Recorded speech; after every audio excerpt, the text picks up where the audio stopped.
A paz do Senhor Jesus a todos. Seja bem-vindo. Você está no canal do Universo Bíblico Teológico. A unção do Espírito Santo, aliada ao conhecimento profundo das Sagradas Escrituras, completa e habilita aquele que é chamado por Deus para estar a seu serviço. Cabe ressaltar que não tenho a pretensão de ser a palavra final sobre o tema aqui tratado. Não tenho a menor intenção de causar polêmicas e muito menos criar debates. Respeito integralmente os pontos de vista diferentes, baseados em linhas teológicas diferentes, as quais não afetam as doutrinas bíblicas. Pois o meu objetivo é apenas colaborar e incentivar os irmãos em Cristo a se aprofundarem cada vez mais na palavra de Deus. Se este objetivo for atingido, já terá sido válido todo o meu empenho.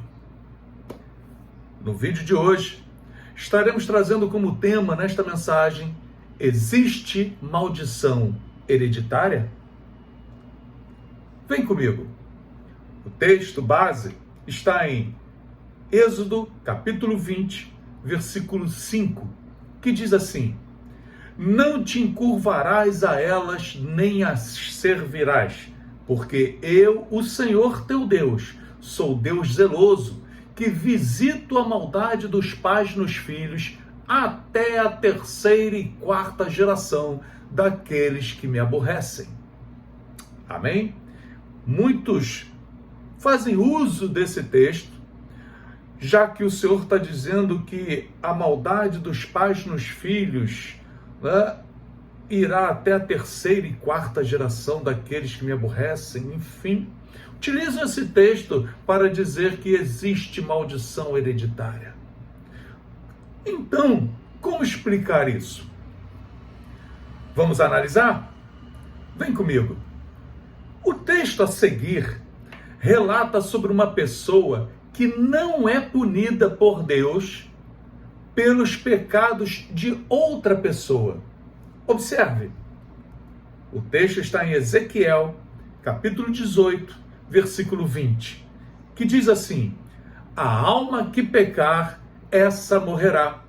O filho não levará a maldade do pai, nem o pai levará a maldade do filho. A justiça do justo ficará sobre ele, e a impiedade do ímpio cairá sobre ele. Ao analisarmos cuidadosamente os dois textos, esse Ezequiel 18:20 e o de Êxodo 20, versículo 5, eles parecem contraditórios, porém, na verdade não são. O que acontece aqui é que o foco de cada texto são diferentes.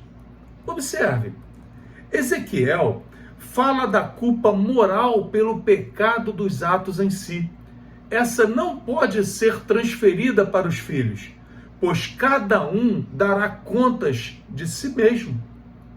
E Paulo confirma isso em Romanos capítulo 14, versículo 12, que diz: de maneira que cada um de nós dará conta de si mesmo a Deus. Já o texto de Moisés fala das consequências do pecado. Isso sim pode atingir outros. Então o texto de Êxodo fala de consequência. Por exemplo, uma mãe que se droga em sua gravidez fatalmente passará para o feto alguma consequência ruim. Porém, de forma nenhuma o feto tem culpa por essa consequência, mas ela o atingirá mesmo assim, por causa da inconsequência da mãe. Para que não fique nenhuma dúvida nessa questão, vamos esclarecer ainda um outro ponto. Existe algo que passa despercebido por muitos, o que faz com que tenham um entendimento errado sobre esse tema. Não podemos deixar de analisar o contexto da passagem de Moisés. Vem comigo. Êxodo capítulo 20, versículo 4. Formando então todo o contexto.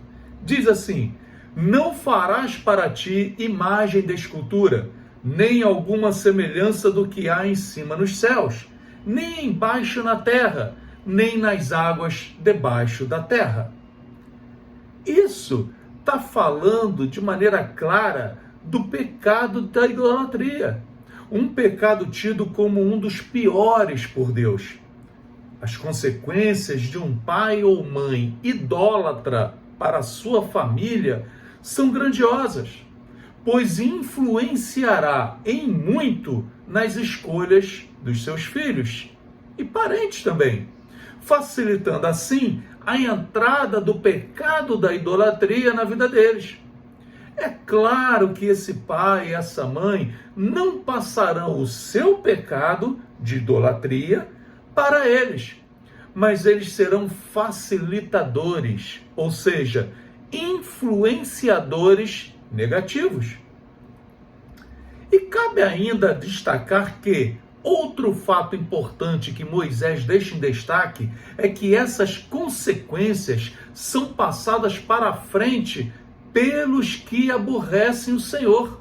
Está no texto. Até a terceira e quarta geração daqueles que me aborrecem, é o que está no texto.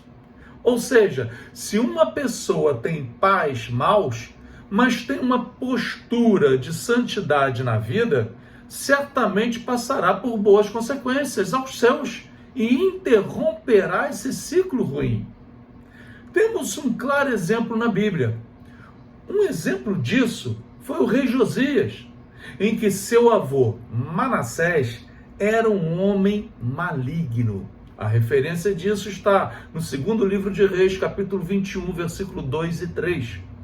Seu pai, Amon, seguiu nesse mesmo caminho de malignidade, que também confere em 2 Reis, capítulo 21, versículo 20.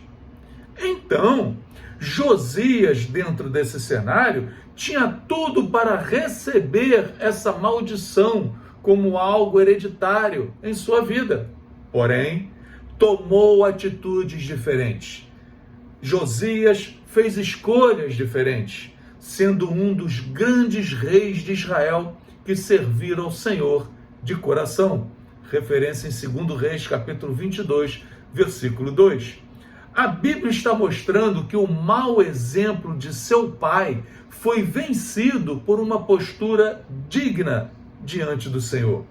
Ainda que alguns queiram apontar esses versículos como uma contradição da palavra de Deus, ficou provado que não existe tal contradição.